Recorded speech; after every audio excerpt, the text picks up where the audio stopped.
Have you ever noticed these horns on German helmets from World War I? The German Army helmet, the Stahlhelm, is probably the most enduring military helmet of both world wars. I'd even say it's the most recognizable in history.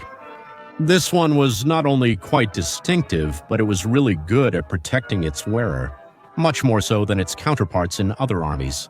But if you've been observant, you'll notice something curious about these helmets, and that's that some of them have rather pronounced protrusions, which are unusual for this type of helmet. These vary in size, and despite being very common, they are rarely depicted accurately in films that aim to portray both world wars historically. What were these spikes? What were they for?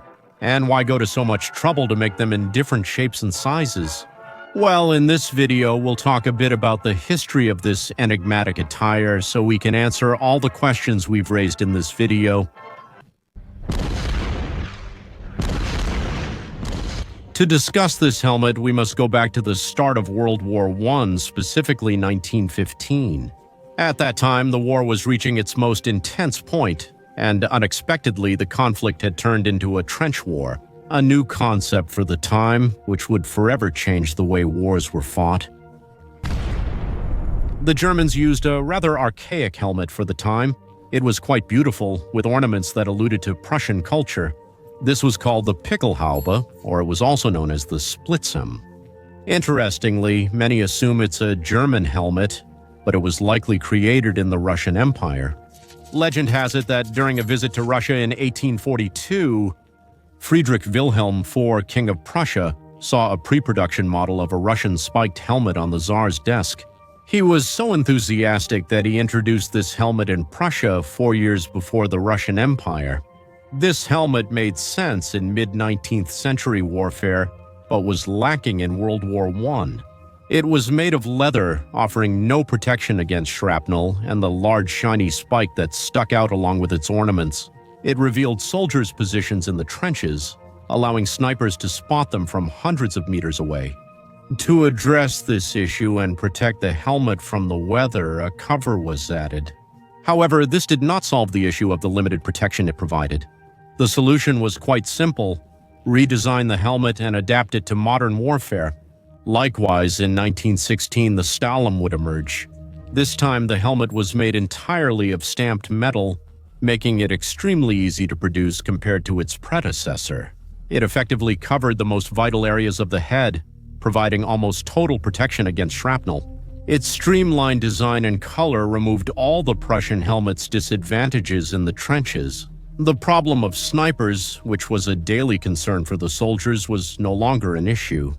To enhance protection from snipers, the manufacturer developed a helmet attachment.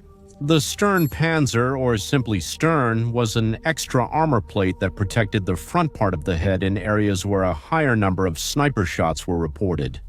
The plate was somewhat heavy, weighing 2.7 kilograms, so considering the soldier's comfort, it was made completely removable and was attached using 2 hooks on each side of the helmet.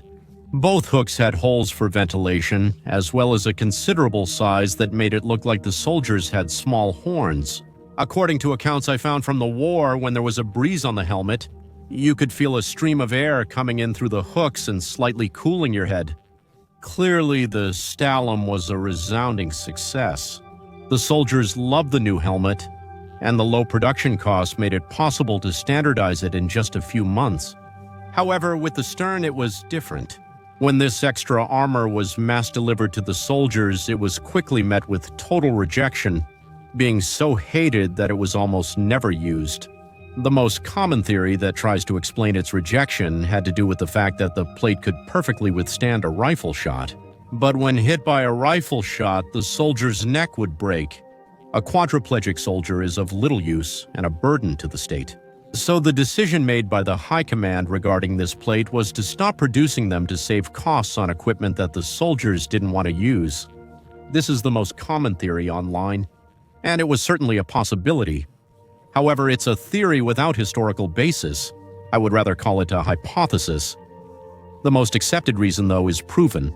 Historical records state that this armor was removed from regular German troops due to the stern's weight. The Germans rarely used them because their necks simply hurt a lot from the weight. nearly 3 more kilograms added to the helmet. It wasn't comfortable at all.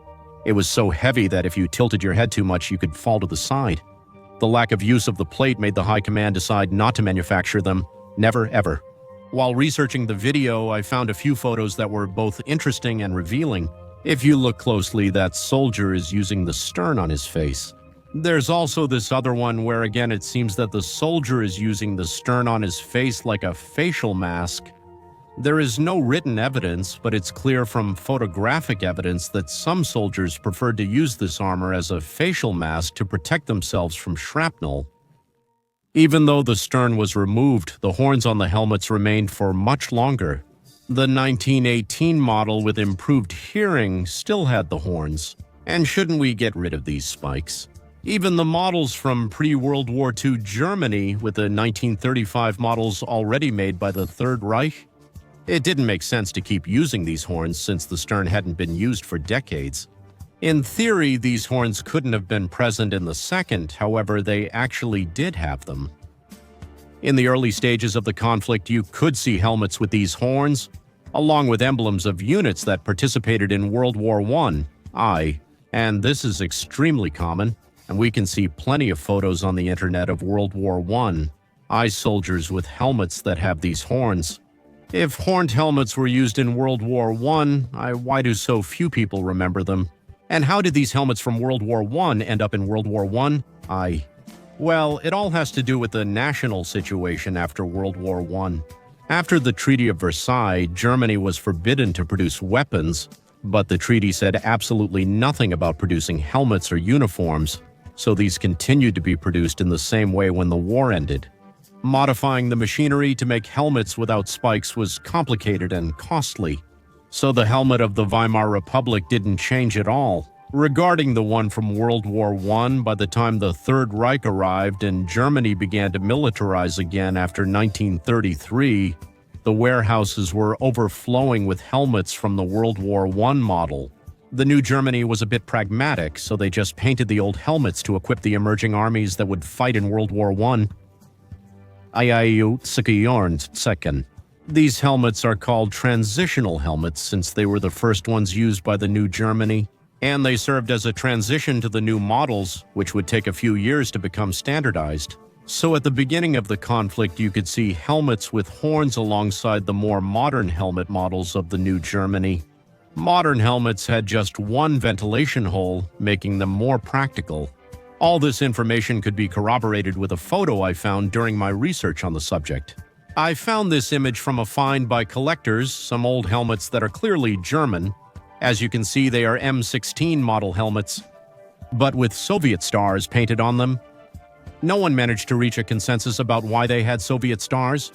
Many claim that the stars were painted by children. This all occurred in the 1950s or 60s. But I definitely don't think that's the case, since these helmets were not produced during World War I, and very few survived after that conflict. Others talk about Bolshevik revolutions, but in my opinion, it would make more sense if these were helmets captured in the early stages of World War I. Since, as we've seen before, the Soviets had no qualms about using helmets captured from their enemies, if necessary. As we mentioned, these helmets were used in the early stages of the conflict, but there was a finite number of them, so little by little they disappeared until they were completely replaced by the new models of the conflict. Also, something that contributed to the early disappearance of the horns on helmets in World War I had to do with propaganda. Apparently, the horns on the German helmets were a source of mockery for the enemy, so the Germans would cut the horns off their helmets simply to look more respectable to the enemy.